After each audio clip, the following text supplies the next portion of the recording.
You might have some really classically, if you will, trained videographers who are incredibly skilled, but can they do short form? Can they adopt trends? Can they do vertical? Or can they translate a really complex topic in a way that will resonate with the target demographic? Those are social media skills that are so unique, I think, to our industry. We're beginning to see them, I think, in a multitude of other spaces.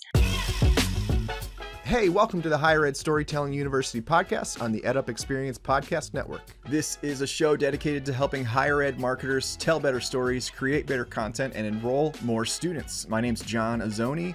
I'm the founder at Unveiled, and we're a video production company working specifically with college marketing teams to make it easy for them to scale up and even automate their student and alumni success stories through our subscription approach. And you can learn more about that at unveiled.tv, and that's UNVEILD.tv.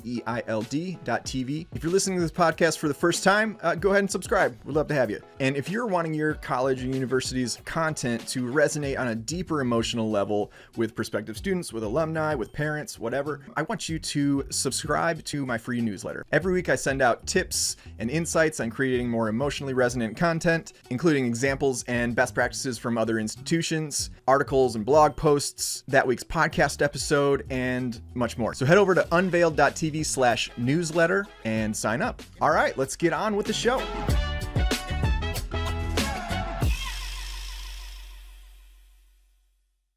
My guest today is Nikki Sunstrum. Nikki is both Assistant VP of Strategic Communications at Indiana University and also teaches at University of Michigan School of Information. She is an award-winning strategic communications leader of inclusive and innovative teams, and she's also a consultant and public speaker.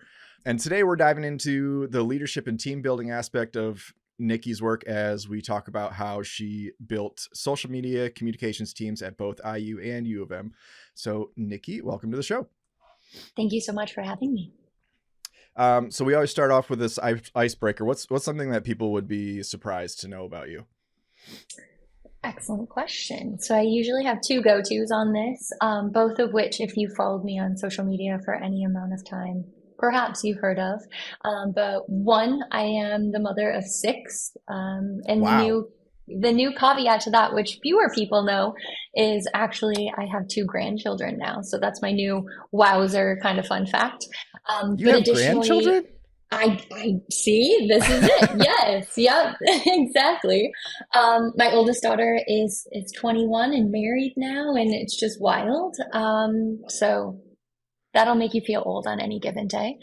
But the other fun fact that I always like to draw attention to is that my family has successfully traveled all 48 continental United States and two countries. We love to road trip and find lovely restaurants and locations off the beaten path and really encounter and explore Canada and America, but meet phenomenal people and really, think deeply about the world around us. So. Cool. That's awesome. Thanks for sharing Yeah, that. And people of that are course. listening and not watching the video version, Nikki looks extremely young. Thank you very much. Does not look old enough to have teenagers even, That's it. let alone grandchildren. So that's what my response was was out of You're not the surprise first there. one. It's okay, John. Yeah. Okay, so tell us about your background a little bit. How did you get, kind of to the topic we're talking about today, where you're building comms teams and things like that? Absolutely. So my journey in communications or comm strategy started during my undergraduate experience where I was studying political science. I was really passionate about public service and community building and philanthropy, and I wanted to have a prominent role that brought people together and advocated on the behalf of those that most require and have the need, right? Really thinking about community to government specifically and how to service the people. And I've always been incredibly passionate about that, from being the party thrower in high school to being on student council and things like that. So I ended up running for elected office in our former town where we lived in West Michigan, and really enjoyed that and utilized social media as a background, as many politicians do in these days, to create my campaign. Around the same time, I found myself working in policy and legislative affairs for the state of Michigan, and advocating that social media be used more widely as a tool to increase government transparency and improve constituent relations. And that very quickly then became my full-time job. So I was the state of Michigan's first full-time social media coordinator, and I Wow. managed and built the digital presence across state government departments and the governor's office, and influenced how leaders and brands and businesses created the first statewide social media day. If you think back, for those that have been in the industry long enough, it was a completely different world. My favorite experience and campaign, I think, was we went around with giant thumbs and Mhm. had people talk about why they liked us on Facebook, right? The good old days, as Yeah. I will call them. And then the University of Michigan ended up calling me back in 2013 and saying, hey, we really want to look at strategic social media, or look at social media strategically, and we'd love to have you come down and talk to us. And so I ended up in Ann Arbor, and I spent 9 really fantastic years there, building out one of the best social media teams in the higher ed industry, which led, of course, to an opportunity to elevate my profile here at Indiana University as the Assistant Vice President for Strategic Communications, a portfolio that expands beyond just social, but into crisis and exec comms and public safety communications and state impact, and really talks about and demonstrates in a tangible way how much social touches, which ironically enough is exactly what I talk about in my course at Michigan each week, was how social media is just prominent in every aspect of our life. I don't know why it just gave a thumbs down You gave me a thumbs down. It's okay. I talked about, on social media. Sometimes I want to give that a thumbs down too. on Riverside. I didn't even do a thumb. I didn't just sitting here listening to you. All these reactions, I know. Let me turn the tables here and give you some fireworks. Ooh, nice. I like it. It's good Yeah. stuff. I heard recently something about confetti and jazz fingers, but I haven't been able to get it to work. you're you're probably you're like talking and I'm just like boo. um cool. Well, so you've done a lot. That's awesome. Was it like Governor Whitmer that you were working with, or Well, this will tell my origin story of just how old I am. But I actually came into state government under Governor Granholm towards the tail end of her administration, and then spanned the majority of the Snyder administration. So Mhm. I was at Michigan by the time Governor Whitmer entered office. Okay, cool. Yeah. My family loves Ann Arbor. Yeah. We did like a day. My wife took my youngest daughter just on a special mother daughter date to on a train from Detroit Yeah. to Ann Arbor, which is like a short enough train trip Yep. for a 4-year-old at the time. Hmm. Um, so that was fun for her, and since then and they went to the hands-on museum and some other stuff, Yeah. and Rylan, my daughter, she just loves Ann Arbor. So I told both my girls, my oldest is almost 9. So when you turn 10, I'm going to take you anywhere you want to go. Let's just Sure. like whatever you're into, let's just go. Like my oldest is really into like roller coasters, so we might just go find like the Oh yeah. scariest roller coaster or something. My youngest Rylan, she's like, I just want to go to Ann Arbor. I'm like, I'm like, really? I mean, I'm gonna misquote it, but I'm pretty sure that Ann Arbor, within the last couple of years, won like the most or best city to move to or something. So she's not alone. There are a lot of Yeah, big fans of Ann Arbor. I believe it. Yeah, it is. It is a really cool town.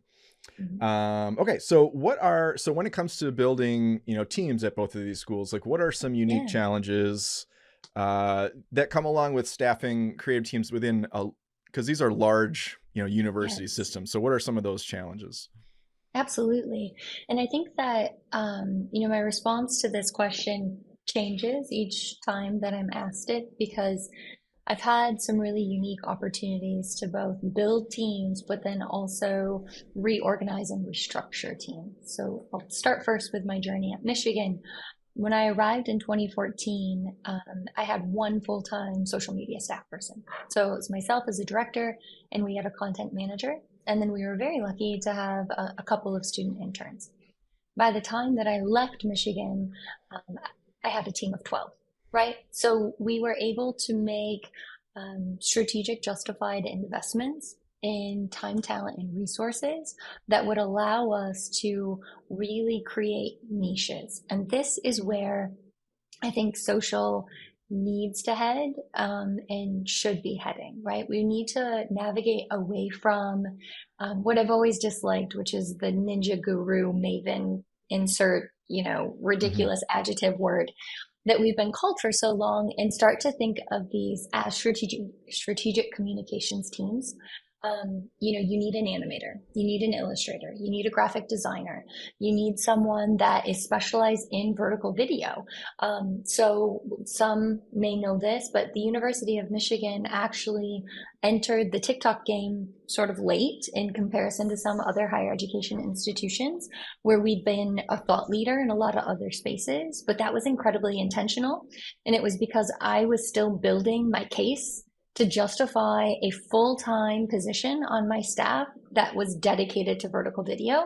And I was able to accomplish that at Michigan. So Pat Stancic has been there for almost 3 years now, and his whole role is to build up vertical video, which we know is one of the most pivotal content aspects of social media, because when Instagram started to prioritize it and stories were introduced, it completely changed how we tell stories.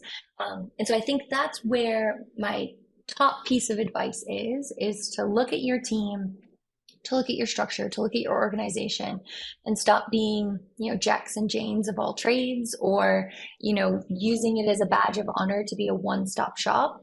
Does that mean that you won't still have to create a graphic? No, I did that yesterday, right? Will you not be able to produce and like weigh in on how a video is going to look? I did that last week, right? We still need to be able to be cross functional, but we need to advocate to build out teams that are intentional in order to meet the goals and objectives of our institutions or our brands or our businesses. And that I've been fortunate to do here at IU. So while I have made hires, I also adopted a really phenomenal team of existing staff, as well as brought on and shifted and adjusted individuals from other business units who had specialized skills that would, benefit IU as an institution within the social media portfolio. And so some of that looks like specific individuals that are allocated to daily reporting and tracking online conversation to mitigate institutional risk and help us elevate concerns.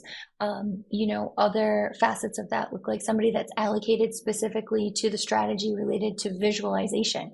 So who's looking at Instagram not just on a day-to-day basis, but on a month-to-month and a year-to-year basis to say, how are we doing a really diligent job of being inclusive, of being accessible, of making sure that the story aligns with the narrative that we're trying to promote on the behalf of the institution. And, that can't always be done with headcount. I know that's always a challenge with, budget models in higher education as a whole. And so sometimes it's about collaboration. So who can you find across the institution? What networks can you build? Who can you get to help source content? What's that narrative that you can say so that everyone has a shared vision for success? And that's how you build a strong team. Quick break here to tell you about a thing that all the cool higher ed marketers are doing. They've all subscribed to the Higher Ed Storytellers Digest. It's my weekly email newsletter where I unpack practical tips, insights, and inspiration for creating more emotionally resonant content for their institutions. And guess what? I think you're cool, and I want you on the list. Past newsletters have featured stuff like the anatomy of viral content. What makes a piece of content spread like wildfire? Also, examples of really compelling user-generated video content coming out of other institutions and getting a lot of traction on YouTube. We've also talked about how emotional content isn't just being sappy all the time. There's a variety of emotions that your content can speak to that can inspire a prospective student to take the next step with your institution. And so we've unpacked that. We've shared exclusive mini podcast episodes and bonus content that you can't get anywhere else but the newsletter. We've shared workflow tips for using AI to aid in content creation, all kinds of stuff that we unpack in this newsletter. And on more than one occasion, I've treated my entire list to free Starbucks. I make no promises, but just saying. It's been done twice. You'll also stay up to date on the latest episodes from this podcast. So if email is a better way for you to subscribe to a podcast, this is the way. So head over to unveiled.tv/newsletter and sign up. And when you sign up, you'll be given immediate access to all the previous editions of the newsletter so you can binge the various topics that we've touched on and links and resources we've shared, all that stuff. So do that. Unveiled.tv/newsletter. Unveiled is spelled Unveiled. Okay, back to the show.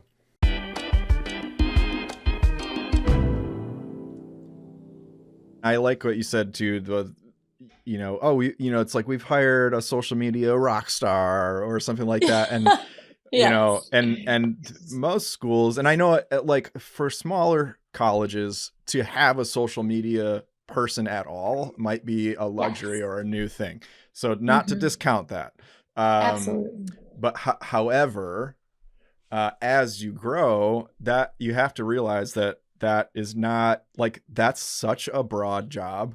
Yes. I had there's one school that I work with on video stuff, and when I first started working with them, my contact there, she was the sole social media person for, and they have multiple campuses across the state of Sure. Michigan. So, and she was just like drowning, Absolutely. and then not only that, they were expecting her to also make a bunch of videos and do all the photography and stuff like that. So like the partnership, with me made a lot of sense, because I actually kind of like took a lot of that content, so like let her just focus on the social media part.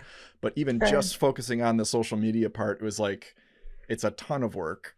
And I love that you guys have, or just the idea of someone dedicated to vertical video. And I think that's, I love that you couch it like that, because it's not just like someone just dedicated to, TikTok or whatever, but it's like this whole category of short form vertical video that is taking off, and it has its own place in this whole social media thing, where it like, it's a certain type of video that people are kind of looking for, certain things that they're looking to see in your school, or certain types of entertainment. But also the reach is really crazy on these, and to understand how to ride the wave of that reach is, and it's always changing. I mean, what's really interesting to me is that, like, because I've been experimenting with vertical videos with snippets from the podcast. My first YouTube short got like 5,000 views or something like that. And then the one I posted yesterday, which I spent the most, like I hired had an editor that I paid to do this video. It was the most expensive social video I've ever done. I think it has 3 views right now. That was, it's like just dealing with these algorithms. You need someone to keep up on. Now I'm like up at like 6 a.m, like, what is going on with the algorithm here? What changed? It's constantly changing, and specific to these vertical videos, that just that one is. person I was can't. having a dialogue earlier today, specifically related to one of the courses that I instruct at Michigan. And, the title of the course is Social Media and Organizations. But in speaking to that class, we're not like teaching content creation. We're teaching the strategy behind social media as a communications vehicle, right? So I've long said social media is a tool, not a solution. And that reminder of the position and role that it plays within a really robust comm strategy is so vitally important.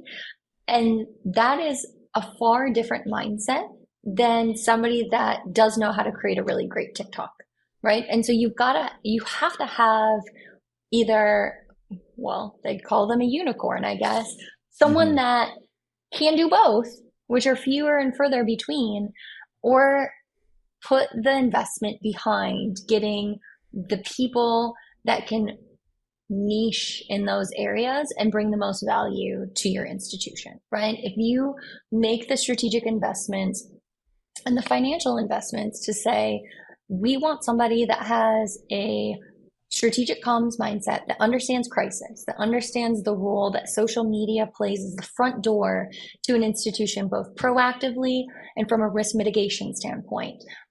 That mind can then feed and say, based on this conversation, we're seeing an uptick in bike theft. We're seeing an uptick in sexual assault. We're seeing an uptick in name your concern from your community, and then turn that to your creative team and the social media team and say, you know what, let's do a faculty expert interview. Let's get a law enforcement officer on a vertical video. Let's get some student ambassadors to talk about this in a peer-to-peer sort of fashion, or let's create graphics that offer resources. Those are the things that you need on a team in order to really make headway and facilitate impact. Yeah, and as you're building these teams, like where are you looking for? How are you sourcing talents? Are you posting a job and just vetting applications, or Yeah. tell me about that? So I've long said that some of the most, at least in the beginning, I'd say the first decade of my professional career that was impacted by social media, some of the most qualified, even though they didn't think that they were, individuals working in this space were coming from politics because they Hmm. really understood how to synthesize information and perhaps sensationalize prompts, right? So that grassroots mentality of campaign and advocacy. We saw a lot of individuals emerge from that space and come into social and strategic comms. And that was just the origin story, I think, of social media, right? Like, how are you going to poke, prod, and gather and bring people together in the way that you would with a campaign or, door knocking or whatever else it might be? Hmm. From there, we saw a lot of colleges, including Michigan, start to have areas of focus, whether it be majors or minors, specifically related to social media. Within my 9 years at Michigan, I had 44 different student interns that were within our office. Some stayed for a semester, some stayed for all 4 years of their academic journey. I want to say only one of them had a minor in social media. Mm. Because for us, it's all about the perspective that you can bring and the passion that you bring and the ability to look at things that will be a unique and applicable conversation or visual sort of ideation, because we're looking externally, right? If you think about it from a marketing perspective and not just a comms perspective, I want prospective students to see social media content that makes them want to go to this institution, that makes them feel like their voice would be heard and their perspective would be valued and their background would be appreciated, that they would feel like a member of a community where they can thrive. And that is not that required that you study social media to get that. You could be an organizational psychology major. I had one of those. You could Hmm. be a sports management major. I had, one of those. Art and design was always a popular one, particularly with videos and graphics. Psychology is one that I've seen emerge more and more as we think about misinformation and doxing and well-being in the social media space. Like, what impact are we actually having on culture and society? And if you have that broad perspective and can bring forth the value within social media, I don't care where you're coming from necessarily from a talent perspective, right? But you've got to understand the power and potential of social media, and we can have that conversation. And so since, coming here to IU, we've seen people come from nonprofit, also come from government, certainly people that have some comms backgrounds, but if you apply, I'll look at them all. And honestly, where I source the most talent has been through the network I've been able to build across higher education, because those in social media and higher ed that get it. And they are really tremendous people who appreciate and I think value what great people can bring to our industry. And so usually I can make a few outreaches and they'll say, you need to talk to this person or you need to talk to this person. And they've never let me down yet.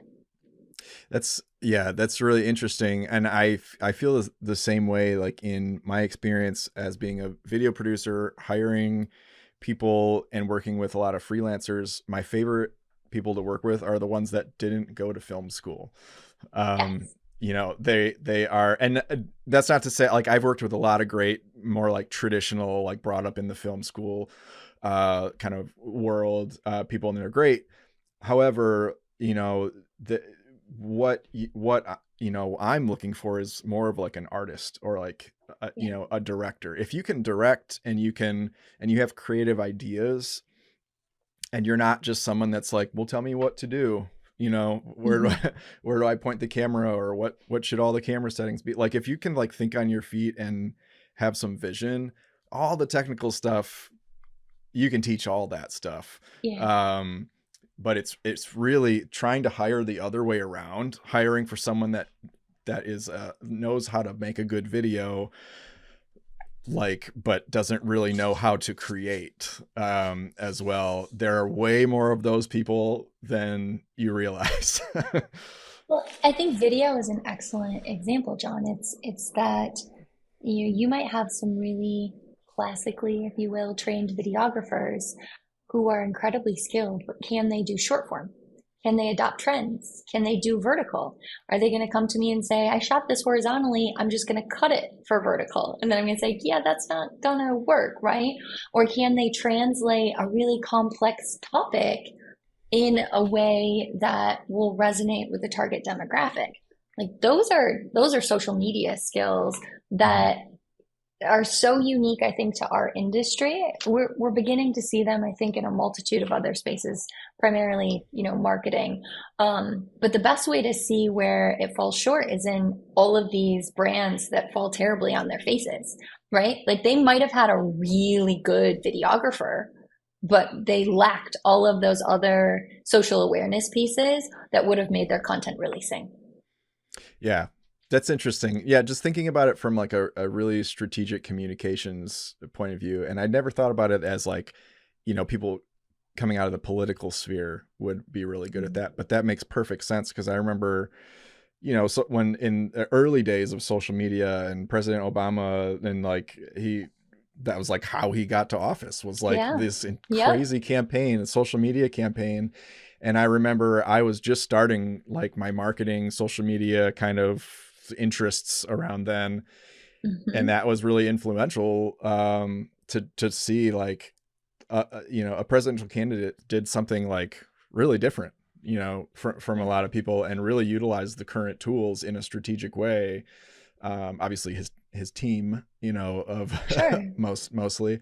Um, but yeah, very different from just someone that, kind of knows about the algorithms here and there, and, Right. knows how to publish something, or, it's so much deeper than that. I wanted to ask you, you're the person you mentioned that does the vertical video stuff. Are you guys shooting that stuff on a phone? Like, is that part of, like, we're intentionally shooting this on the phone, or are you like repurposing content from the video people? Sure, I can answer that to the best of my ability since I departed from my role at Michigan a year ago, now this month. But some of it is phone, a lot of it is phone based, and then other adaptations come from more traditional videography work that then is edited to fit a vertical format, but shot in a way that it's not duplicated. And that's one of the things that I spent a lot of time teaching and mentoring on here at IU is how to ensure that each piece of content that you're creating is unique to the platform, right? How do we Mm-hmm. optimize not just for dimensions and ratios, but for communities and target demographics? Because what may work on Instagram in a vertical, right? Not just because TikTok and Instagram like to fight, but like what might work here and is trending in this space is not the same as over here. And I love that you brought up President Obama because it's such a fascinating case study that is still true today when you look at influencer culture. Building authentic, transparent, identifiable personalities will keep you top of mind in conversation for decades to come, right? So Mm-hmm. there's been a lot of conversation just that I've seen recently in algorithms that, sort of liken back with Gen Z and even a little bit of Gen Alpha on who and where influencers have gone, right? But when you think about it, they've probably moved into a different phase of their life where they're not vlogging every day, right? Or they're Mm-hmm. not doing a food blog or whatever else. But President Obama is still active in social media, whether, it's likely still a teen, but he built this personality that people identified with, where they could probably tell you more about him as a person and why they support him as a politician than maybe even the laws he actually passed, right? Mm-hmm. But he's our friend, he's our ally, and he's somebody that we have confidence and trust in, at least from the perception that he built in social media. And anybody could potentially do that. And then we see other people that do it really poorly. Whether it's valid or not, then everybody dislikes you, right? And so Mm-hmm. the power of social in those spaces is just absolutely fascinating. Yeah, I was discussing that with well, it will be a couple episodes by the time this comes out. A couple episodes ago, Sure.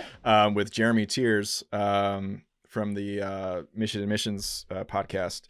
We were talking about just like what a great idea that would be to build accounts, like school sponsored accounts that are just uplifting, like like one account for one individual, and you're Mm-hmm. kind of setting them up to just be a personality and show like day in the Yeah. life stuff, like I'm waking up, get ready with me while I get ready to go to Mm-hmm. class, like whatever it is, whatever the trends are, or whatever is like authentic.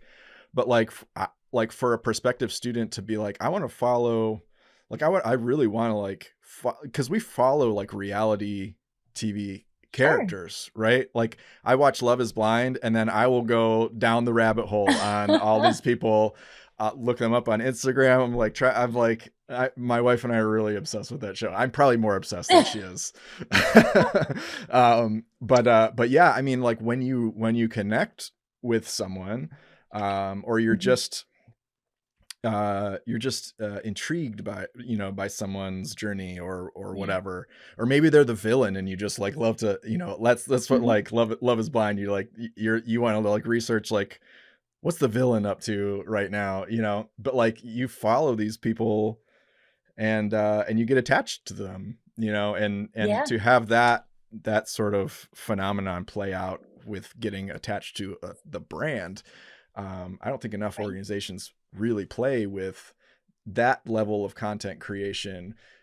We think about marketing as like, well, here's all the things I want to say about my school. Um, Yeah. but really it is, I like that the way you put it is like building, personality, that people can attach to and know and like and trust. And so, yeah. The perfect example of this, which, based on your timing, will probably be a while back, but this last weekend, TikTok was captivated by this woman named Risa Tisa, who was telling a 50-part story about her encounter with her former spouse, who she classified as a pathological liar, right? So it was everywhere. And she created this series as just a normal person, but in the comments and the shares of her story, in the duets of her story, people are raising funds for her. They're trying to get her on these journeys that her ex-husband had promised. Somebody, of course, doxed and found the ex-husband. Everyone was captivated by this journey of this stranger, right? But said, I feel like we're friends now. You've really helped me. This has enlightened my journey. I need to look into my ex-husband now. Like all of these just wild things from someone that we would have never met in real life. And her story will shape, right, the story of many others at this point. Mm-hmm. And not to cast doubt on her, because I believed the narrative that she was telling. But that's part of the issue, because we do, I like to say, we blindly trust the internet in ways we would never trust a person. Absolutely. What if that story is actually fabrication? Hmm. And what if she did, through a bad situation or a traumatic situation, tell a narrative that wasn't true about this individual? And then how do you repair that reputation? And there's probably a whole legal battle in there too about talking about people like that. But it's just fascinating to watch people take things at face value and make friends and identify with individuals. And I think there's an enormous amount of responsibility that we hold as brands, businesses, and organizations when we start to dip our toe into that water about who we build out that personality around, whether it be an executive leader, a president, a dean, within the higher education environment, because they're still people, and they're not Yeah. all flawless or perfect. And we ask a lot when we feature students in our content, because people might be mad at us for a different reason, and then they get thrown within that mix. Or we visualize an identity that the internet might not agree with, and then they get thrown into the mix. And I just think we have to be incredibly careful, and really thoughtful about how we do that. Absolutely. It makes me think of, I mean, the idea of responsibility. It makes me think of that show Cheer that was on, and Yeah. I don't remember the school, but one of the main guys was like everyone's favorite, and he was on Mm-hmm. all these talk shows and stuff because he had this like funny like way of encouraging, people on the mat. And he's in jail for sexual Right. assault. And that was a big thing. And then Netflix did like a whole sort of series on the fallout of that, but the fallout was quite significant, Yeah. for him personally, for the coach, for the school. So yeah. Okay, so you had mentioned just the importance of tell me how important is like the well-being of your team when it comes to things like burnout, helping them grow in their careers, things Yeah. like that. Absolutely. This is something that, from a leadership perspective, I think truly has to match the evolution of the platforms on which we are asking and requiring them to work. And when you look at something like social media and how quickly it evolves and the prominent role that it plays, in crisis communications, in risk assessment, in responsiveness, right? So you can utilize another Michigan institution as an example. Um, Active shooter scenarios or active attacker scenarios play out. Every time your community is upset about a response to a political instance, that all plays out in social media. And so if you're not tending to and prioritizing the well-being of your teams and your leadership, you will see burnout, right? And we saw Hmm. a massive amount of this, a massive exodus, if you will, during the pandemic. Tons of people were like, I'm done with social media, not just personally, but professionally. They were transitioning out of the industry because you were bearing the brunt of the online criticism, but in Hmm. many circumstances had no real influence over the decision making process, right? So you would see people being doxxed on social media, staff, for vaccination requirements at collegiate institutions. And they didn't make that decision, right? They weren't the institutional president, they weren't the CDC, but they were the ones that had to read every comment or criticism that came their way, every concern about COVID and moving collegiate audiences back onto campuses, every complaint about your fire festival food offering or quarantine, right? Like Right. it's crazy to not think. And I feel like it's far too frequently done. It's missed what they're seeing and they're exposed to. So when it comes to how I lead, right, and I have the perspective moving up through this industry, I always look at my role as a continuous and constant advocate, ally, and sort of that frontline barrier, right, a buffer, if you will, to both say my team really needs this time, or they're working outside of business hours regularly, or they need and deserve this coffee day or this lunch, or the ability to work remote on a Friday or any given day. Whatever I can do to ensure that those above me understand the strategic value and importance and the impact that that staff is having is the best way that I've found to try to tend to their well-being. And the other side of that is helping them to grow and succeed in their existing roles, but thrive outside when they make the decision to leave. Right. So Yeah. Yeah. I don't think, and I've already moved on to a role that social media is within the portfolio, but when I was director of social media at Michigan for 9 years, I would always say, like, I'm not going to retire as director of social media. Like, this isn't a career that I retire from as just a singular sort of space within the industry.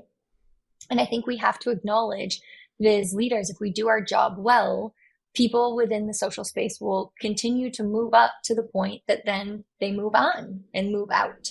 And that's why we need to build them into really phenomenal strategic communicators and not just social media specialists, right? Not just Mm-hmm. people that can write the copy, but they write the copy in a way that aligns with the strategic purpose, that achieves a goal on behalf of the institution, or that presents inclusion, accessibility, affordability, whatever that narrative for higher ed is.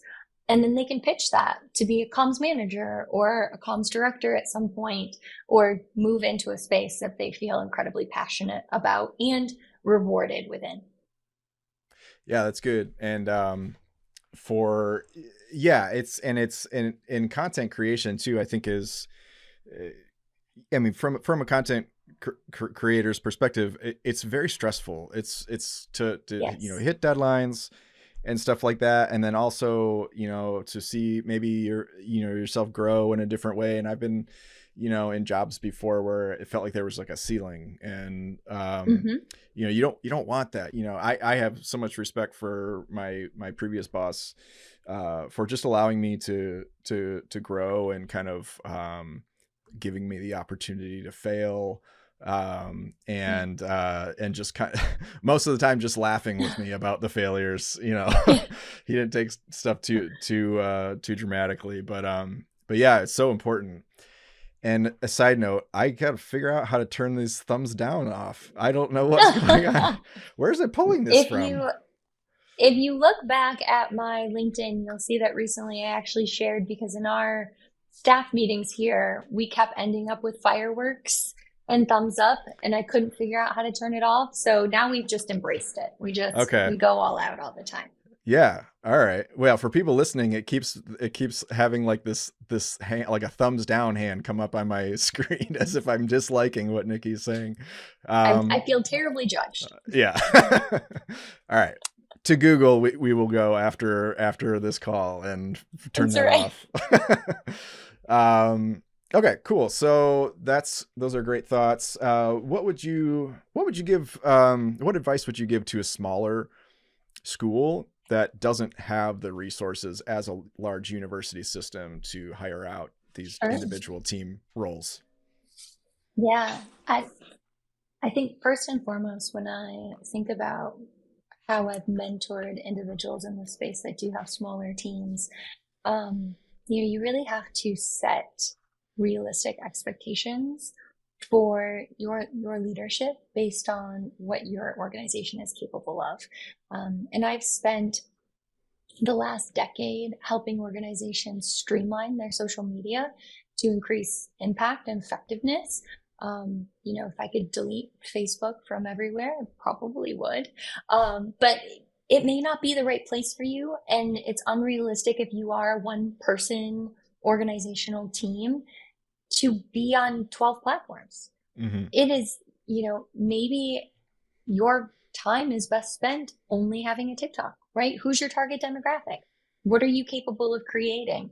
And communicating that, right? Communicating regularly that you may be overwhelmed or stressed or need a resource or need help, assistance, and advocacy to get a network colleague, or maybe resources from the marketing team that has a photographer.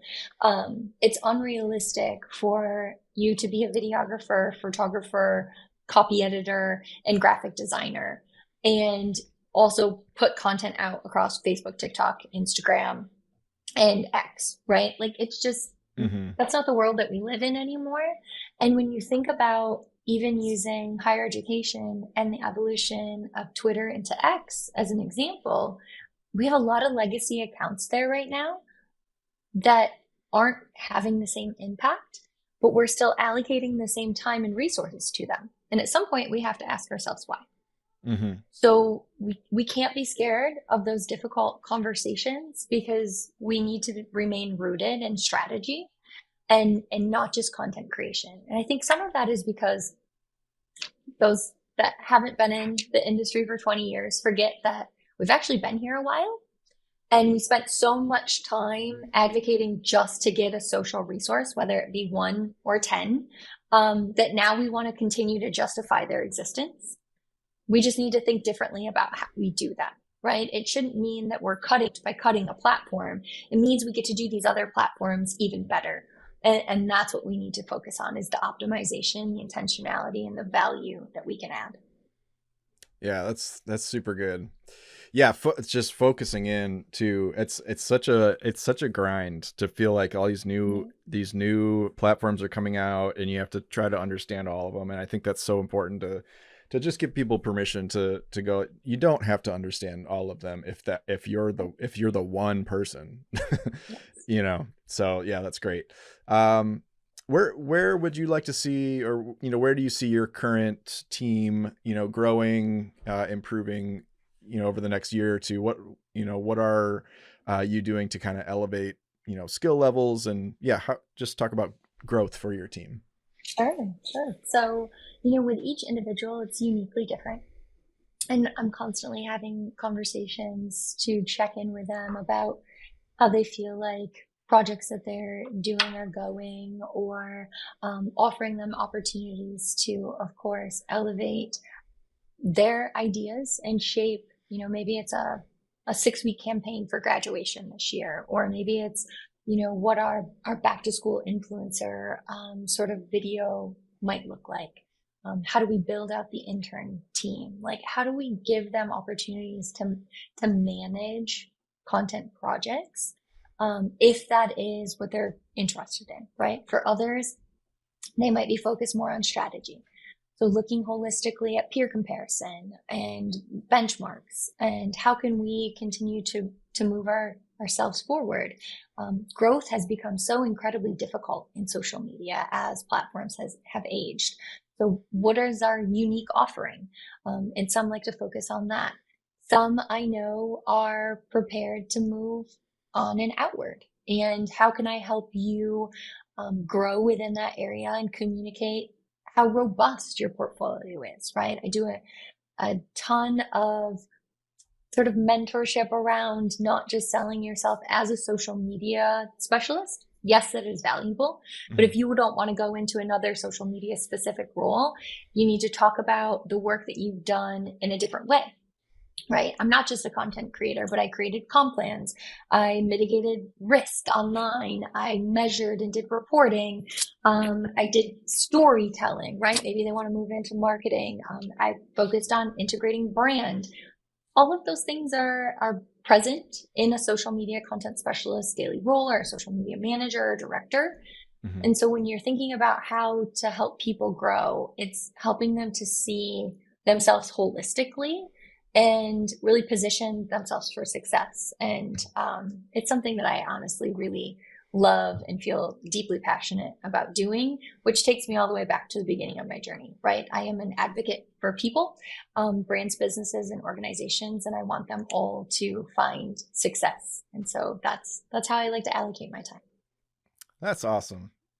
Man, I would love to have worked for your team, coming out of college and my first, step into social media and content creation and stuff like that.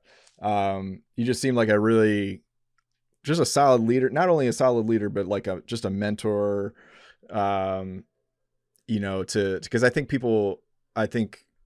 experienced this in the past where you, you want the person above you to know where you want to go, but you don't want them to feel like, or to assume that you're not interested in the job that you're doing. Sure. And so I think it's great that just, you kind of have that future vision for your team, and you expect them to grow, and for some grow out of their role, and do bigger things. I love that.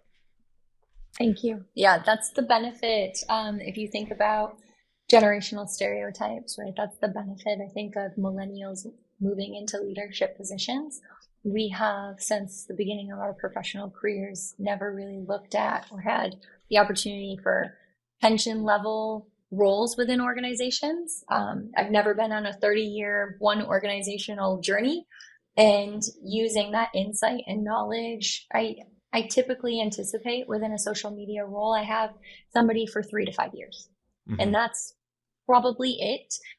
So let's make it the best 3 to 5 years that I can for both you and for wherever you go in the future. Very cool. Yeah. Awesome. This has been super great having you on. You're very articulate about I can tell Well, you do public thank you very speaking. much. So where can people connect with you, and how can people work with you if they want to have you come speak Yeah. or whatever, consult? Oh, phenomenal. Thank you. Connecting with me on LinkedIn is always a great place, right? The one social media network I still fairly actively maintain. But I also have a website, nikkisunstrum.com. I do consult on the side, and I'm always looking for phenomenal opportunities to add value to various brands or people.